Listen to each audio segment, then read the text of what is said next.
Hello everyone, good morning. It's a pleasure to do this video to present this small philosophy appeal today as well.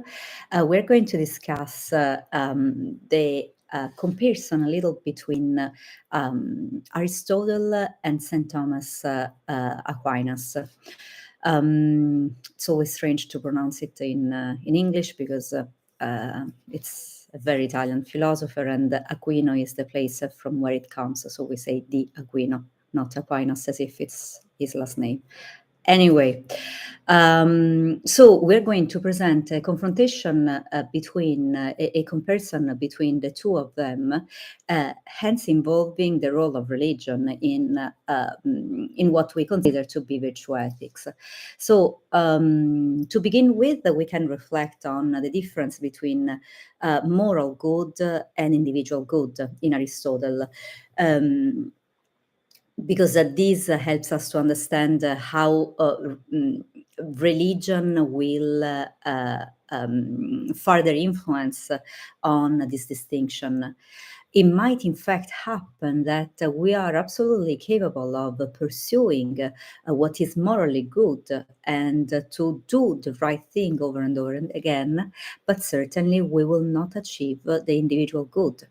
So eudaimonia, meaning this flourishing life, and eudaimonia comes from eudaimon, so the ability to make our daimon, which could be translated with demon, guardian angel, the didomai. It comes from didomai, which means to receive the portion of destiny that is dedicated to us, that belongs to us only.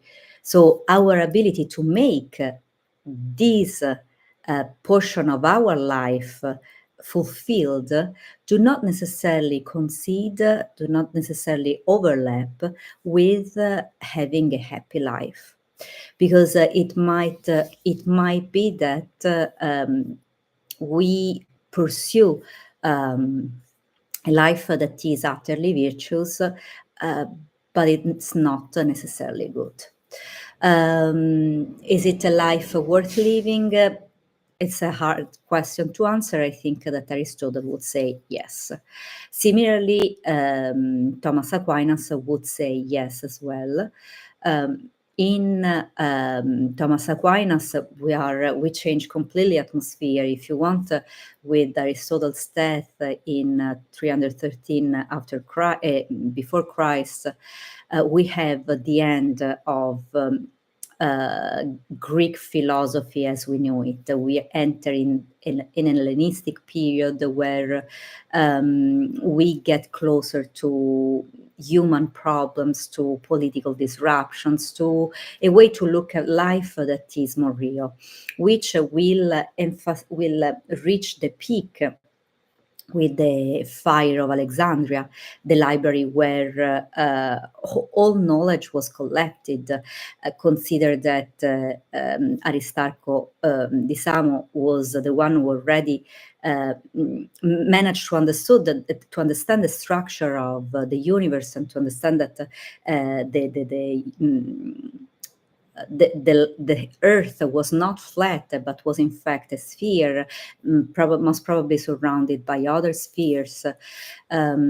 So we lost very important knowledge after that fire, which was mostly started because of a political crisis and the divide that became more and more strong between pagan and Christians. So in this case, the Christians, which was this new religion, decided to take away the power from the pagans, which, they were the political representatives that according to them, were not paying attention anymore to the public. And so we got into this big political crisis. All this to prepare how Thomas Aquinas' philosophy becomes important, because it is through religion, it is through the church that we manage to regain a little bit of knowledge. And most of the education of that time is based on the Bible, is based on religion, is based on a certain worldview that is incorporated by biblical belief. Now, I cannot go here into the history of redactions of the Bible. It's a very complicated matter, but it's very interesting. Suffice here to say that most of our religious books are based on ancient philosophy as well, because it doesn't happen that that humanity changes completely from day to night. Most, for example, of our belief in a paradise, in the eternity of the soul, and so on, comes, for example, from Plato. Thomas Aquinas here, to come back to our specific question, discusses a question that we find already in Plato's Euthyphro, where he asks, he wonders whether things are good because God says so, or things are good because God always knows what is good. So this is a question that invites Aquinas to reflect on the goodness of things we pursue as virtues in our life, and he certainly tends to answer that according to the second proposal. So we do good things, we follow good things according to the law of God, because God always knows what is the right thing to do.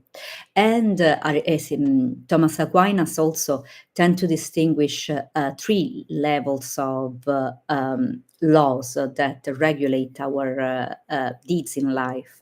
So the natural law, which is how things are supposed to be. A chair, for example, that is supposed to be as it is in order to let people sit on it, or the primary precepts that people must follow, which are internal laws that we feel are right, and for this reason we decide to follow them. For example, being respectful for each other. Human laws, instead, are something that is given to us from an external source, and not necessarily they are rational laws.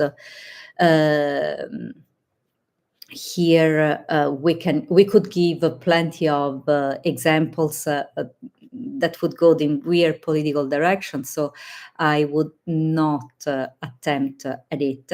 But certainly we can understand what's the difference between human and eternal laws, because, and here again we are in a concept that is strongly present in ancient Greece. For example, Antigone from Sophocles is a tragedy that is completely structured on the contrast between eternal and human laws. Antigone's, let's use this example instead of going into politics. Antigone's decides to die to give a proper funeral to her brother, even if the brother broke the law of the country in which she was living, because she knows that this is an eternal law, because she knows that everybody deserves respect. For doing that, she decides to die, because in doing so, since the brother was a traitor, she breaks a human law. She goes against the governor, which was its own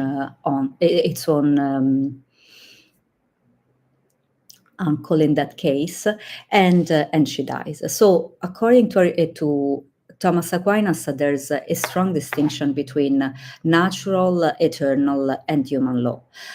Often, to understand if we are doing things good, if what we do is something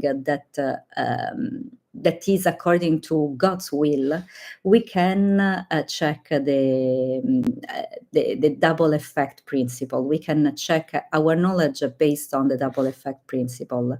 So the first principle is that the act must be a good one. The second principle is that we need to be able to check its goodness before the consequences, which goes completely against, if you want, or in a different direction than utilitarianism. The third principle is that the intention must be good, and the fourth principle is that it must be for serious reasons. So we can take the example of having someone driving and to avoid to kill themselves, the driver has to swerve the car, and in doing so, he ran over another person that was crossing through the red light. So in this case, this person was acting for a good reason, meaning he was trying to save its own life. It wasn't, the person didn't know what the consequences of this action would have been. The intention was good because it was trying to save his life or the life of the people inside of the car and so on. And it was an action for serious reasons. It didn't have other choices, and it had to go through this way of action. So sometimes the principle of double effect that follows these four rules might help us to choose what action path we can follow. And here we have a saying of that we can find in Jeremiah and that Aquinas uses, which is just as a good eye is to see, a good acorn is to grow, then a good human is to, and in this case for Aquinas, but it would have been the same also for Aristotle, a good human is to be rational. What does it mean to be rational? To be rational, maybe we said it in the other philosophy pill, means to be able to use phronesis, meaning to be wise. And phronesis is a term that specifically refers to our ability to put reason in practice. Every time we manage to fulfill our rational understanding in harmonic combination with our actions, so not just to talk, but to be actually capable of put our talk in practice and to know what's the right thing to do, then we are acting as actual human beings. We are acting as people who know what they are doing. So this is the little overview I can give today of, again, virtue ethics, to which we added the layer, which is a religious layer. And again, I invite you to not see this religious layer as a cesura, as a moment of deep disconnect from what came before. There was a disconnect which was very deep, which came for political reason and so on, but in the end, most of the religious messages we read in the Bible come in continuity with deep philosophical roots from Plato, especially Plotinus, and so on. I hope you enjoyed these minutes of philosophical talk, and I wish you all a nice week. Bye, everybody.